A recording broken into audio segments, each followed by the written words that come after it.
I was muted, and I was just ripping on Peter actually, which shows I actually do need him because I don't even know what mute is. Pete's not going to be here this week, so I figured why not do a little ranting my own. You guys can hear me now, I'm assuming, right? Is it? It's a bit. Let's see. Can I like show these too? Wow, look at this. Look how fancy this StreamYard is. It's got that 30-second intro countdown. I didn't have to pay for that. What's up, Blender? What's that mean? Okay, we sound good. All right. What do you guys want to talk about? This is normally where someone who has hosting abilities would lead the direction. I had a few things I wanted to talk about. And I just did my props too. We could bet some props or something. Let's see. I guess the DFS chatter of the day, is the Salvetri tweet. PGA. I don't know. PGA's tomorrow. I'm not doing anything yet for PGA, bro. Not yet. You gotta wait till the markets. At least this is the way I do it, anyways. I like when Rufus is done betting and the markets are sharp as possible, then I start messing with my stuff to kind of match whatever he was doing. Yeah. I was gonna make a joke about that actually too. We'd solve world peace on this stream alone. Not much. The Salvetri thing. Let's see if I could bring this up. We'll go with that first. Oh, look at that. We got a Twitch commenter. I'm simulcasting too. How fancy is that? Let me bring up Sal's tweet here. Let's see if this will work. All my practicing on lulls. Did it work? Yes, it did. Check it out. Sal made over 1 million in YouTube via YouTube last year, but over the past month, I've realized all that context sucks. More on this, and he talks about how his content sucks, but everyone else's content sucks too, and he's going to fix that by thinking more long term, improving the quality of his content. So there's yeah.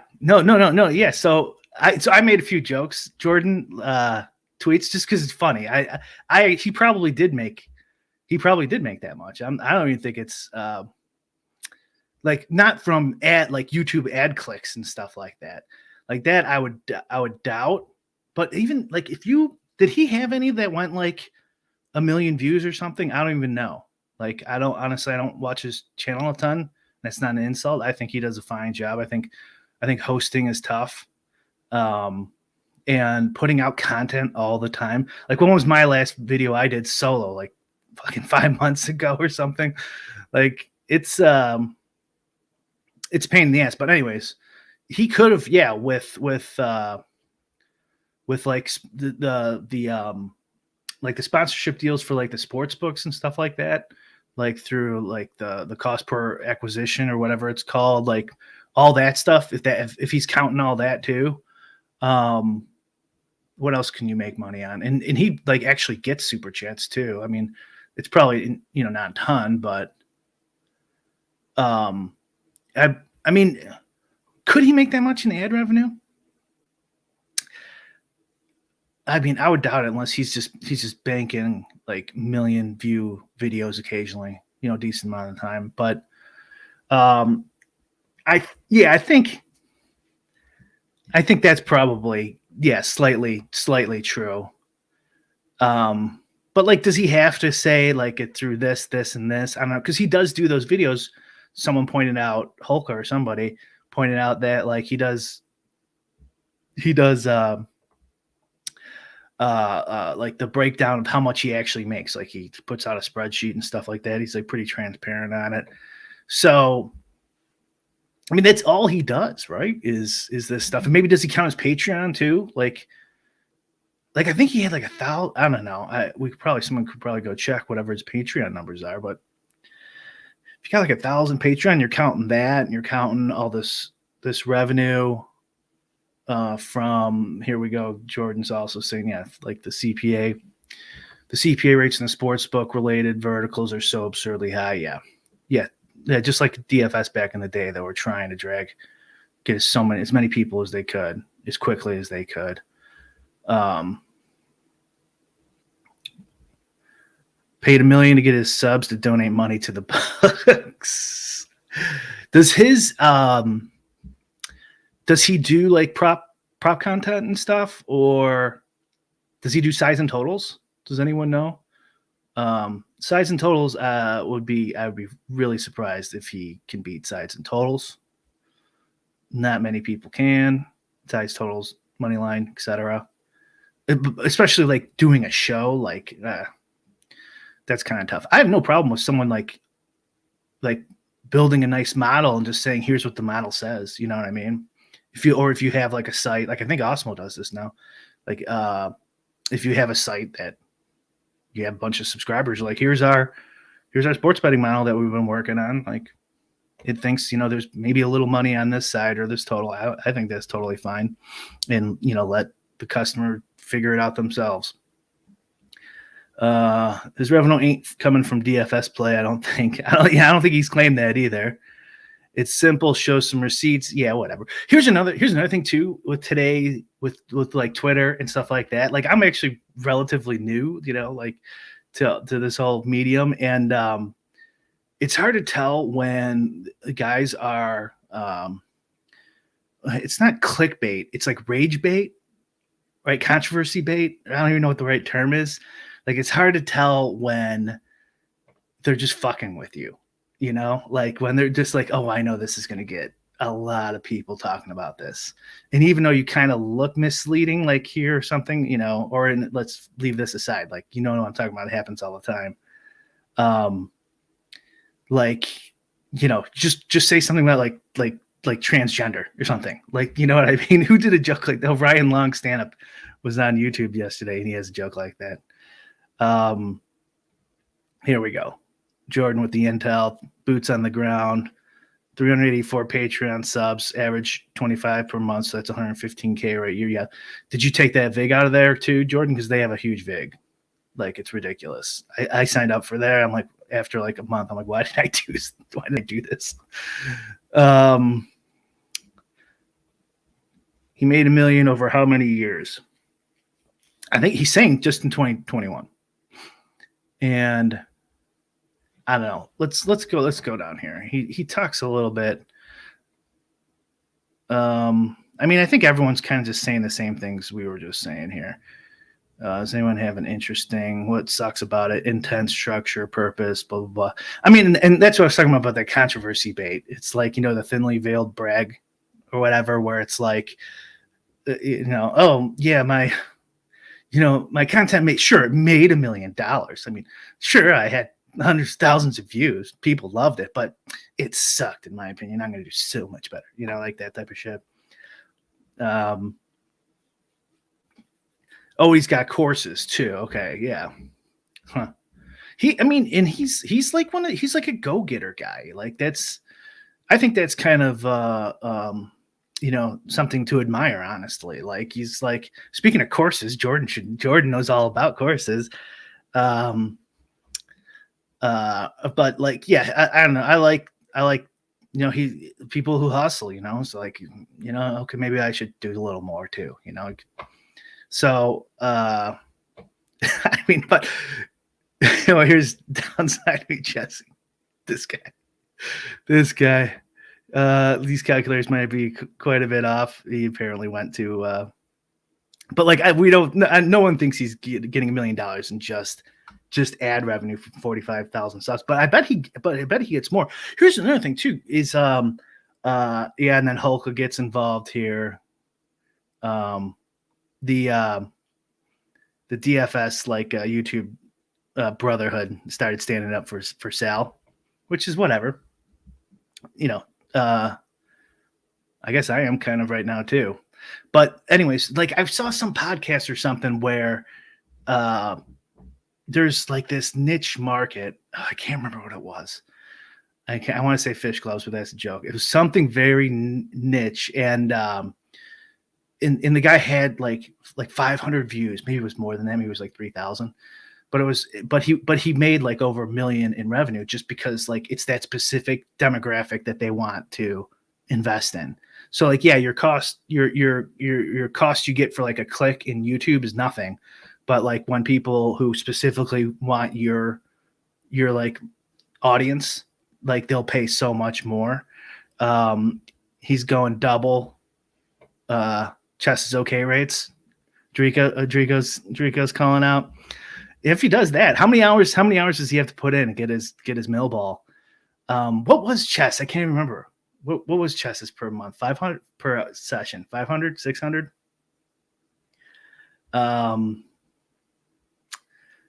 So I mean, I made a couple jokes about it. I thought it was funny. But like 750. Chess, our boy. Like I know he's not doing $1,000 a lesson. I know. I was going with your bit. I'm saying like, but if he did, how much would he have to do? How many hours a week would he have to put in? Yeah, but like that, like the chess is okay thing too. Like back in the poker days, man, I took a couple lessons from like the original studs, and it was like $350, I think, an hour. And inflation, but like DFS is weird. I don't know about the whole lessons thing. I don't do it, and not because I'm like above it or whatever. I just don't see it's not the same value you would get out of DFS as you would poker, especially back in the day when everyone was trying to figure poker out. And so like those conversations could be super valuable. And like, even if you don't know specifically like what you're supposed to do, like, more than the other guy probably, where this is more like, I don't know, here's my spreadsheet, here's my sim, here's like what I do. Can you pay someone to recreate it? Like what value does that have? And then like if you go the other way, petty theft way, where he's putting in 80 hours a week or whatever, 60 hours or 160 hours, you're putting in all that time. Like what's he gonna do? Like put in all the time for the guy, tell him his few tips and tricks that he has over the field for 500 an hour. Like I don't know. But yeah, I mean, hey, maybe he made $1 million. All right. We beat that dead horse. Let's go to this one. I wanted to talk about this. This is okay, hold on. We're not done yet. Jordan's got something. To put things into context, my podcast gets 5,000 views downloads per, and I'm regularly offered up to 2,000 for betting related sponsors. My course made over 100,000 the first year. Sale has 10x's subs. Okay. So the 5,000 views and downloads, I do know that because that's like in the ballpark we are. So like that's not a ton of money, like in ad revenue and podcast revenue. Do you even have podcasts? I don't think you even have ads on your podcast, Jordan. So like that, not that it's a ton anyways, but okay. And then you regularly offer 200,000 for, yeah. Is that 2,000? Is that 2,000 per show? And then your course 100K in the first year. Yeah. Yeah. So if he did, what is the math there? How much you charging, Jordan? Like 120 or something? Oops. I got a calculator here. 100K divided by 120 books. So 833 roughly people bought your thing. That's pretty good. That was probably the way to go too, for you, instead of writing a book. You know what you should do? You should get that translated. Have someone translate it all, and then just put it on Amazon. Sell it for $20 or something. All right. Yeah, Ryan, it's time Yeah, per show views on Sex Science Master. I only promote stuff I actually use. Yeah, although I don't really care if you promoted something you don't use. Like, who gives a shit? I mean, translated to all caps. The theory of DFS. Spags in the house. Okay, well, I guess we're still talking about Sal. Sal built one of, if not the best revenue engagement mousetraps in the industry. Anyone actively questioning his ability to get the 1 million range doesn't really know the value. That's also likely a peak unless he expands horizontally, like that golf focus channel he was trying to do. Okay. There you go, Specs. Specs, you guys rocking a Millball in Splash Play? Maybe 500. You're not there yet. 500K a year. Yeah, like I said already, he with everything put together. Yeah, and somebody said, maybe it was a little misleading, just say via YouTube because it makes you think of via just the ads. And I would guess that's super unlikely unless he had a whole bunch of million view videos that went viral or something. Which I don't know. Did that happen? Maybe, I don't know. All right. Jordan, Amazon rev share on books is too high. They make 20 to 40% of the sales plus Q charge. Yeah, I was talking more like let's say you have like 800, you had 830 buys in your first year, and then I don't even know what year you're in now on that. Let's say you're in year 2 here, and you're down to like 200, and then next year down to like 75, and that's like kind of stagnant. Well, then just throw it up, do something, throw it up on Amazon's whatever, free money, right? Or sell it on the theoryofdfs.com website or something. I don't know. You know what I'm saying? I'm not saying it like in lieu of. I'm saying in addition to, if it would like raise your overall total take. All right. Well, I thought about that too. He does TikTok because Spags and Pete did a show with him, which was a good show too, guys. You should check it out on Splash Play a while ago. I watched that one. And I think he's got like tons of TikTok followers and stuff like that. So like, yeah, if that counts too, like there's another revenue source. Justin Freeman got me hooked in this debate, so I had to chime in somewhere. Full credit to him. What did Justin say? I didn't see that.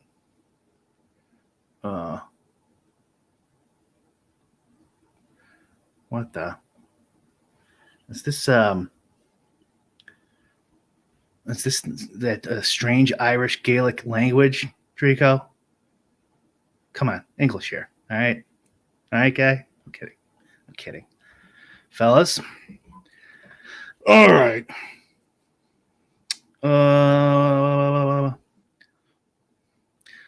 What's up, guy?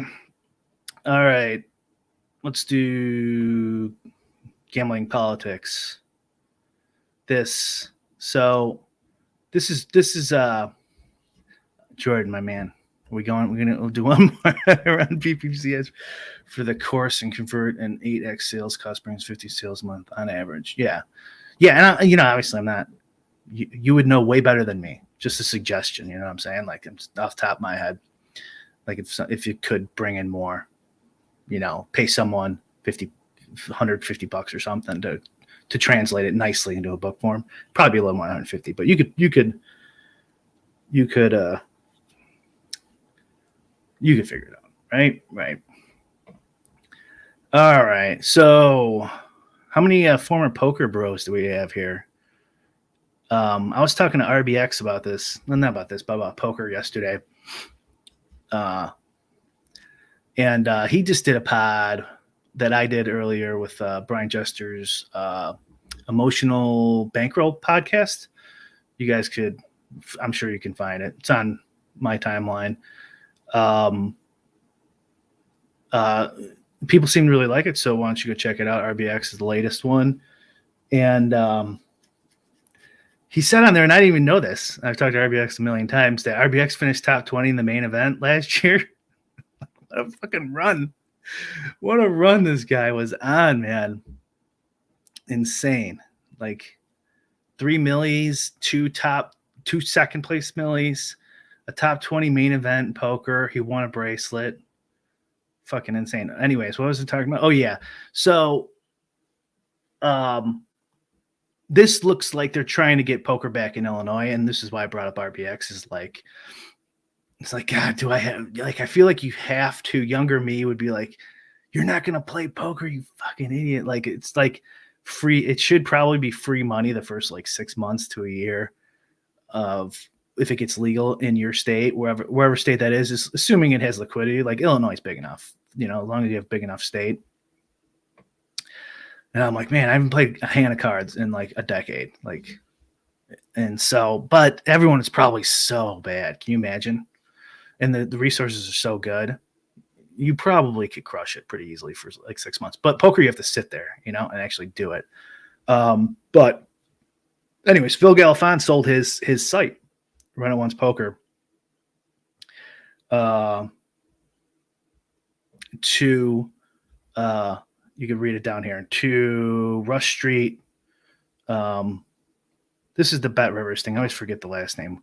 What is it called? Rush Street Interactive. And I don't know. I saw JMO tweeted that it was like for $5 million. I saw somewhere else for like $20 million or something like that. But I think like either of those numbers seems like low, kind of, for putting all that effort into it. Not like, hey, I want $5 million. Like I wouldn't complain. And who knows what else is in there? You never really know. But the reason I say that is because like the value of that company is a lot lower because of the actions of Rush Street Interactive. So like maybe I buried the lead here, but like Rush Street, when I was in Springfield, I actually know a decent amount of the inside here. Rush Street Interactive and their owner was like the main reason we didn't have poker in Illinois. There was some like small other side things with like the Horse Track Association and stuff like that, because everyone thinks poker is, this sin industry and it should be heavily regulated. And the people that are already in there, they have a lot of power because things I've talked about on lulls, like they're in these senators' backyards. They provide revenue to the state. They have a bunch of employees, usually unionized, in the districts of these senators. They've given directly to the senators. They know them. They hang out with them. So when Poker Stars, et cetera, try to get in here, these guys were opposed to it. And especially Rush Street was very influential in making that just never, it was never going to happen, even though it seemed maybe like it could have from the outside. So here's the rundown is then, so they lobby to keep poker out of Illinois, right? Galfond then starts this site offshore, trying something because poker was illegal. That was at the federal level, but still, the value of the company can't go up that high. Then Rush Street buys it, right? And now they're going to lobby back. I guarantee I haven't checked, but I could find out. I guarantee they're lobbying now to make poker legal. And it's like, of course, it's only in the gambling politics. Actually, I mean, that's a foolish thing to say. It actually works like this in every industry. We just don't know about it because we're not experts in those fields. But usually, like the more heavily regulated, the more crazy shit like this you'll see, like insurance companies and any sin sector, beer, booze, cars is super heavily regulated. And you could see too, like oil and shit like that. And the shenanigans they're gonna fucking do with that stuff. So I don't know. This was like full circle story for me. What do you guys think about poker coming back? Does anyone care? I mean, obviously, the way I tell the story, I hope you would care. Like that's lame. Like I wish this wasn't the way the government ran, but it is. But besides that, like, what do you think about poker? Is anyone here going to actually roll with it? Try to gamble up if it becomes legal. And then I was looking at the this is really Illinois centric here, but like Legal Sports Report and all those websites, they're kind of keeping track of it, and it still looks like it's fairly dead. But with I think his name's Neil Bloom, something like that. With Rush Street getting involved, it could happen a lot faster than you think. Although a lot of his allies that he had over the years are no longer in the legislature here in Illinois. One of them's actually facing federal charges. Madigan, Michael Madigan, is former Speaker of the House. All right, let's see what everyone says here. I played right up until Black Friday. Oh yeah, I would play a bit if it was legal. That's probably where I'm at too. So like Black Friday, man, I sat down, and I don't know, the younglings won't remember this, but yeah, sat down, went to whatever site I was playing that day, and there's a big FBI or whatever federal department of something. This site has been seized. And you're like, oh my god, it finally happened. And then you go to Full Tilt. Let's say you're on Poker Sites, same thing. Ultimate Bet, Absolute. Those were the main ones, right? That's pretty much the only ones that people were playing. What a crazy time. And I was so naive. I thought like I didn't get a job or anything. I'm like, this shit'll be back. They're all greedy. They're gonna have fucking sports book. They're gonna have poker in 6 months. They're gonna have USA Poker. It's gonna be better. Yeah, little I know. A couple years later, I'm like, oh my god, I need a job. So Chris must be in a state that doesn't even have legal sports betting. This is just ridiculous. I mean, fuck those guys. I don't know what to tell you, Chris. Sorry. And they'll receive no consequences for not having for changing their mind, which they probably inevitably will. Yeah, me too. Except maybe in the first 6 months, like you could probably just knit the shit out of it. You could play blender style poker DFS, just knit the fucking shit out of it, and playing the nuts, folding aces if someone goes in all in, because you only have 80% equity, right? I'm just kidding there, and you could probably make whatever 10, 15 buy-ins an hour or something. I'm guessing. I mean, who knows? Like the first 6 months, I'm saying. I'm not saying poker is easy. I'm saying poker is really hard, especially hard nowadays. Pete, right? Did he? What did he do? Oh my god, I didn't even see that tweet. Promo code Calvin. What does that even mean? Oh, that's not a ratio. That was just another tweet. More tweets. Okay. You had me there for a second. He didn't ratio me. He could have easily. I only got 7 likes on there. Surprisingly, no one cares about Illinois Rush Street Interactive in poker politics from over a decade ago.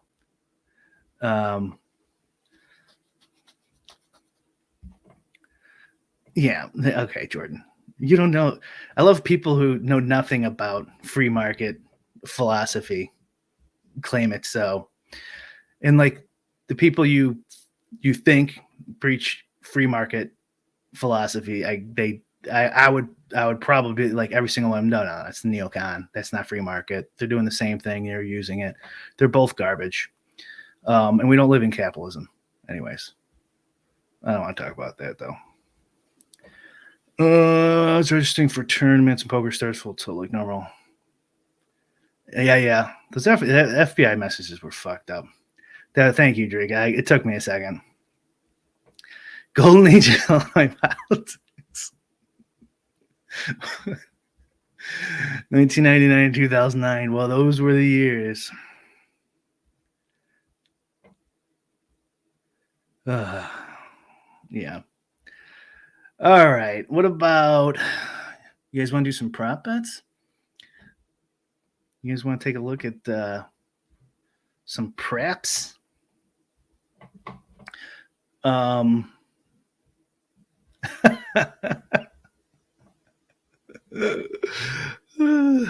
Nice one, Greg. All right. So, let's see if this is working. This is my this app I built, and I did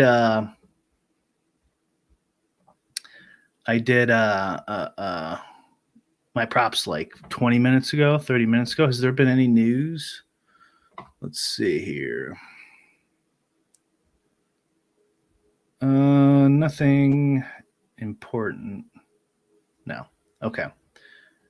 So here's some things, just like some little prop tips. Like if there's a questionable player, so this is a perfect example why I'm bringing it up, especially an important questionable player. You do not want to bet unders on that team, especially things like player points for Devontae Graham, because Brandon Ingram's questionable. So like a lot of times, and I've heard the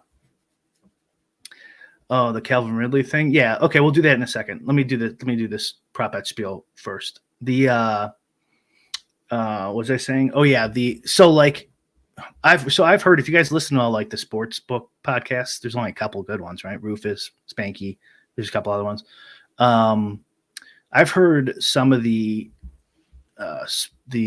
bookmakers say like they'll just go like if someone's 50-50, he's gonna be out. I'm sorry, they say this for like spreads, so I'm kind of thinking they kind of might do this for props too. If someone's like if someone's like 50-50 to be out, let's say LeBron's worth 3 points, whatever. They'll move the line up 1.5. So they'll say, like we'll just leave it there and take some bets. Bookmaker said this, especially, and they're like the number one book to price your things on. So like it could be the same thing with props too. They're like, Devontae Graham, Ingram might not play. We'll move it up a point, move it up 1.5.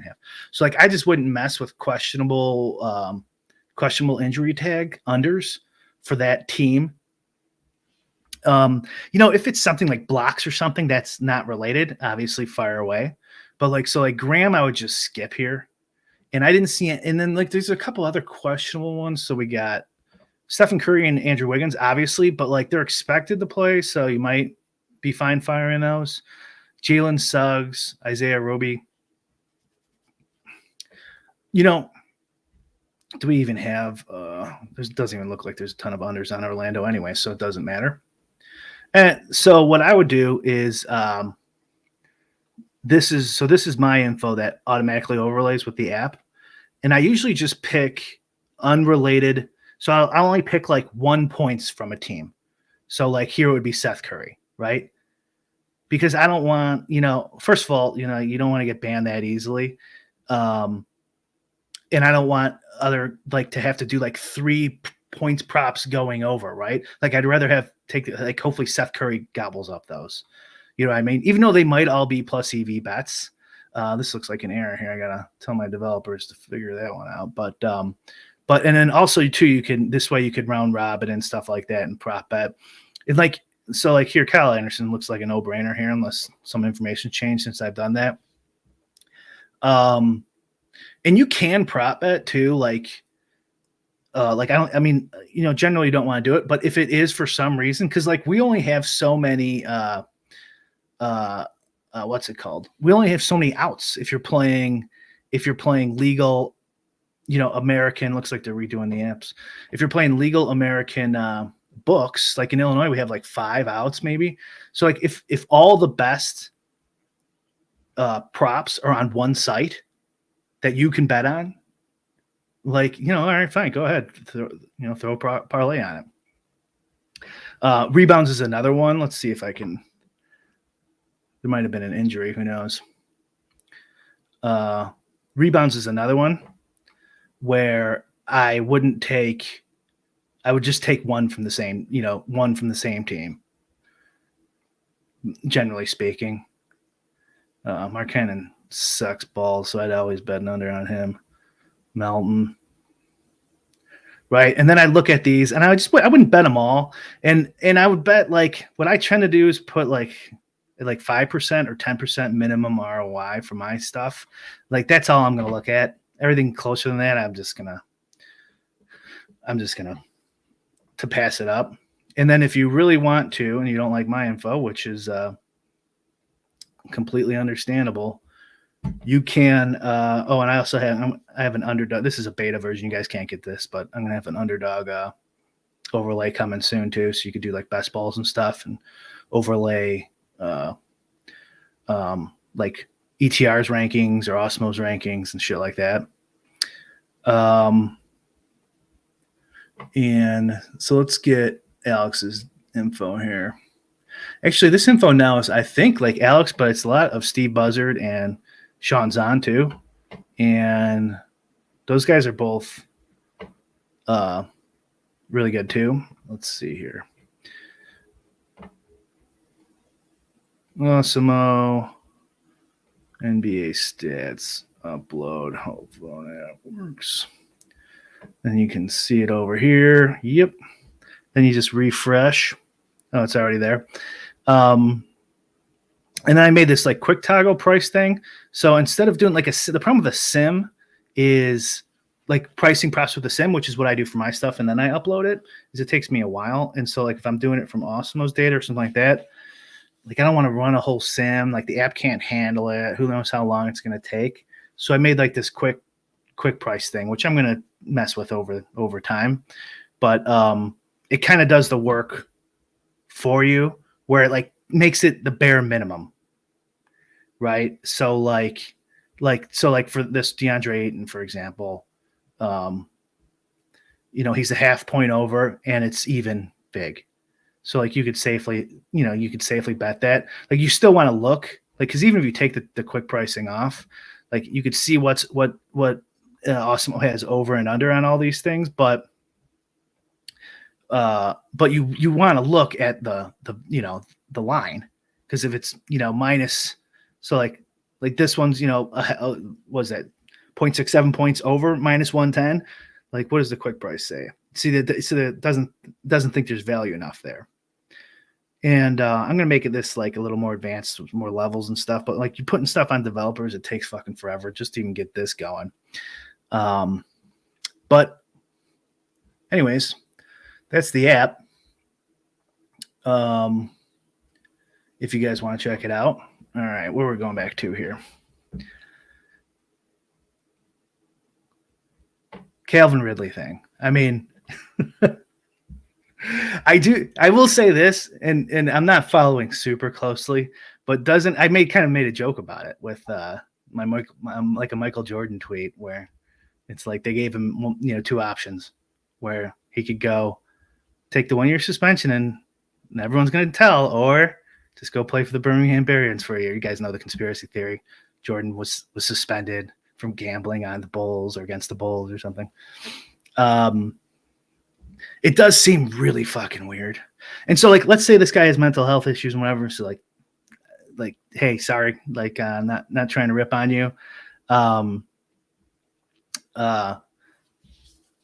let's just leave that aside. It doesn't make a whole lot of sense. Like $1,500, you're just going to casually throw away your career, possibly. Right? Am I crazy? Like it doesn't make. Everyone's making fun of him. He's doing parlays and shit. It's like you're just going to casually throw away your life. Like he has to know. Right? So like, unless he has mental issues or whatever, which it didn't seem like, he's like, yeah, I bet $1,500. I owned up to it. It's like, just seems so fucking strange. A week after he quits the NFL. Okay. Maybe. I mean, what else needs to be said? Like a billion people have commented on it. On Bookmaker, 250 to 300 is usually limits for props. Also don't have to wait until the for the soft books to release all their lines. The prop lines come out pretty soon though, don't they? DraftKings and FanDuel, they come out pretty quick. I just don't want to bet on those foreign sites. And plus, I think you have to move Bitcoin around. I don't want to move my Bitcoin around. I mean, I wish they were just totally legal here. We all had, hundreds of books to choose, and this wouldn't be an issue. But that's not the world we live in. In the bookmaker props, they don't have a ton of them though, right? I think their props offerings were pretty small. 500 a parlay bet. Yeah. You're talking about Ridley again, Drico? Let's see here. Why would you do it on your own account? Just have someone bet them for you. Yeah, a betting partner. That's where you have to. This is what we were talking about with Rufus on our Lulz pod two pods ago. Is like, I don't think I really did a good job explaining it, but like I was saying, like it feels like there's only two things you could do if you want to be good at sports betting, and it's get limited or find a betting partner. And like that's a big gap between those two things, right? Like in DFS, you could be, and obviously you could be a losing player, like forgetting all that, or a slightly losing player, right? So in DFS, you could do the same thing: losing player, slightly losing player, break even. But like, there's all these levels up that you can do. Same with poker. But in sports betting, it's just like you're either gonna get limited, or you're gonna have to play this cat and mouse game. You're gonna have to find some other betting partners. You're gonna, or you're gonna have to do the betting yourself and getting a whole bunch of people's accounts, or buying accounts from people. Like, it's like, ugh, that sounds awful. Like, I'd rather just sit there and play poker or something like that, which is pretty boring too. But yeah, I mean, I was thinking about that. That could be like a good like DAO use case or something. I talked to Osmo and Tom, his CEO, I'm assuming, or whatever his position is, co-owner of Osmo, a while ago, like setting up some sort of like betting partner, decentralized betting partner network, and you're kind of just the hub for letting people find each other, if that makes any sense. So it's like you could just easily join this somehow, and then like people could either bet your account or you bet their account. I don't know. I mean, it would probably be too complicated, but I feel like there could be some crypto solution there or some social media solution there. Like, I would love it because I mean, I feel like with the RSI story I was just talking about, like whatever you do to these companies, I think you should feel absolutely no moral guilt whatsoever. Like, obviously within reason, like don't hurt anybody, but like I'm talking just like betting. Like if you bet on your brother's account or something like that, like after they limit you, like they've taken so much money out of the economy and helped ruin lives of people. Poker players could no income anymore, and they feel no fucking guilt. Trust me, I've been in the room with these people. They don't care. They don't give a fuck, and you shouldn't either. And then you shouldn't make excuses. I keep saying this about gambling addicts, and we need to help them first or something. It's like, but we feel bad for them. They're a small percentage of the population. We don't need to use the talking points of our enemies. Fuck them. So like, I don't know. If you can make money, do it. Fuck them. How much are you making from this YouTube video? 24. This one, 50 million, actually. Lowe's makes 100 million episode. This one's not as good and not as popular. They only have points, rebounds, assists, props. That's a bookmaker you're talking about. Yeah, fine. That's all I bet anyways.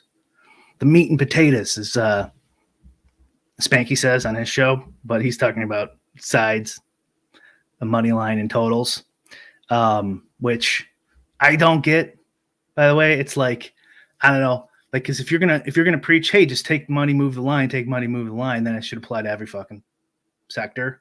Why those? Just those? Like, why? Because they're good at those. There's more, like, I don't know. All right. Brick, have you heard about BetDex, Nigel Eccles' new startup? No, talk to me. Why is that? I mean, that name sounds familiar. Technology entrepreneur, CEO of best known as co-founder of FanDuel. Co-founder of FanDuel. Oh, interesting. Yeah, didn't they get screwed, right, during that FanDuel sale? God, that was so long ago, I can barely even remember it, but here we go. Decentralized sports betting protocol built blockchain Solana to offer customers fast and low-cost trades while limiting counterparty risk. Oh, FJ Bourne, what's up, buddy? Yeah, like we've said it on the show, man. Hey, let's do it. Would they? I'm assuming that's not gonna. That's he's gonna have to buy. You're gonna have to buy your into the American market.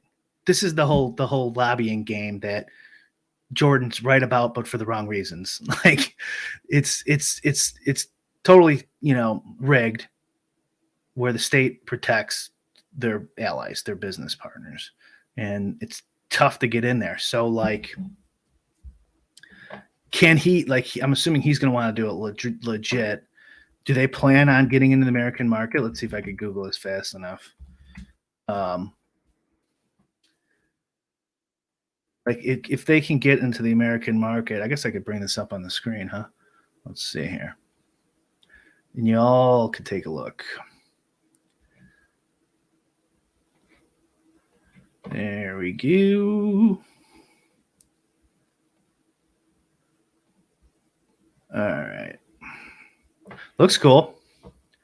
Centralized sports betting protocol. I mean, on Solana, which is great. The transactions are small, but then and now, I mean, I'm going to be speaking about my pay grade, but like the way I understand it is like all these like ETH copycats are, they're join our team. I need a job. Let's hear. How about owner? Owner who doesn't do anything. Do they have that position? What the hell was I talking about?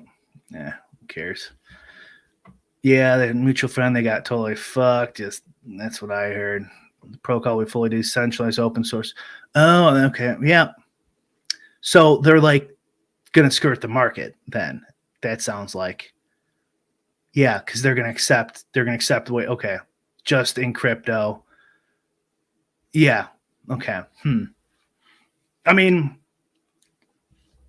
this shit's going to come to a head. I don't know if you guys saw Biden set to announce crypto regulations in like a week or something like that.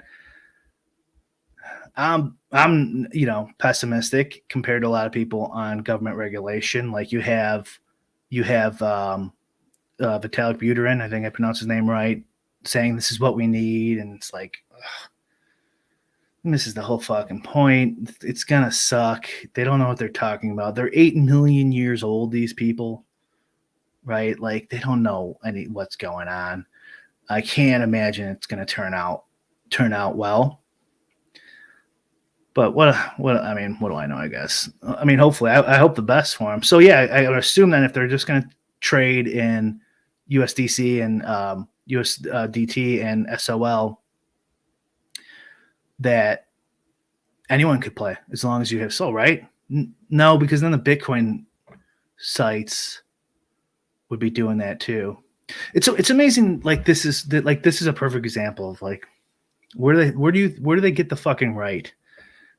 Like with a moral authority, where it's a completely decentralized network with peer-to-peer betting. So you can't even say, no, DraftKings and Barstool are ripping off the little guy. You can't even say that. It's all peer-to-peer, completely voluntary transactions. And then there's still going to be, we got bad people, bad things happen to good people, and I'm here to stop it. Sure you are. BetSwap.gg, another gambling crypto site. Most just white paper so far. Yeah, and there was the one that Pete talked about. Or was it? I'm sorry, it might have been Matic. I mix up podcasts. Yeah, those ICO vibes. Yeah, I mean, we always got to be careful of poker sites going under, DFS sites going under, crypto sites going. Like if you're in the gambling game, as long as I have, like you, there's no way you haven't been fucked for thousands and tens of thousands of dollars. Like it just so you always have to be aware, even in games now, like being cheated and stuff like that. Remember the 3-man controversy, whatever, a few months ago? You always got to keep in mind, but you'd much rather have a world where there's a chance you'll get the trade-offs are your chance you'll get everything ruined, robbed from you, than one where you have a government bureaucrat who knows nothing about the industry and is completely captured regulatory agency running the show.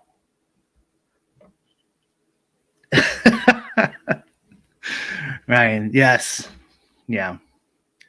You'll eat bugs, know nothing, and like it, Ryan. All right. It's 2022, brother. All right. Should we end it there? I guess I'll wait a couple seconds. If you guys got any other things you want bullshit about for a couple seconds more, what time is it? 3:21. We got to start doing NBA. I got to start losing money in NBA, guys. You know? Maybe I should buy a Salvetri Patreon package. Maybe I should just fucking. Was this a new normal thing? I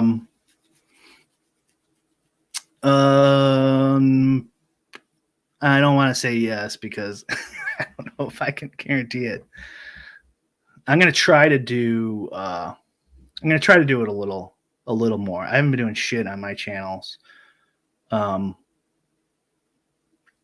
So I'll try to do it a little more. Maybe like we can get guys want to come on and bullshit for a little bit too. We could do that. You know what I was thinking was doing like one show, where it's like props, DFS, that's it, and then one show where it's like bullshitting more, like politics and stuff like that. And so like I'm sure people cannot stand listening to me talk about the evils of government. So like those ones they can tune out, and then vice versa. Some people like, I don't care about PGA ownership or whatever, MMA and dupes and shit. So they can skip the other one. I don't know. And I'm probably going to put this up on our feed. I should ask Pete. I think I asked him while he's on vacation though, so I don't want to bother him. But I'll probably put up the audio for this too, if I can figure out how to download it on the StreamYard. But it's pretty intuitive. Please, USA energy dependency. You think we could solve that here in the next few minutes? Should be no problem. Listen, David, you gotta trust the science, okay? Trust the science in our institutions. They've done a bang up job. They're not, they're not acting in their rational self-interest for themselves. They're just like benevolent people, and everything's gonna be fine. Don't worry about it, right? No chance of nuclear war. Don't worry. Can we fade Sal? Oh, why did people? I don't. There was a lot of hate for Sal. Was it okay? Be honest, people. Is it because the tweet was like, thinly veiled brag, annoying in the 1 million? Like, listen, I think it's definitely gonna make it. Or is it just like people just don't like him? Like, he seems like pretty talented to me, honestly. Like, I don't hate touts. Like, a lot of people like hate touts. It's like, just don't fucking watch him. Who gives a shit? Like, why would you care? The thing that does annoy me, that thing I mentioned earlier, is like the obvious or semi-intentional or intentional rage, like rage-inducing tweets, like on purpose. That stuff's fucking kind of annoying.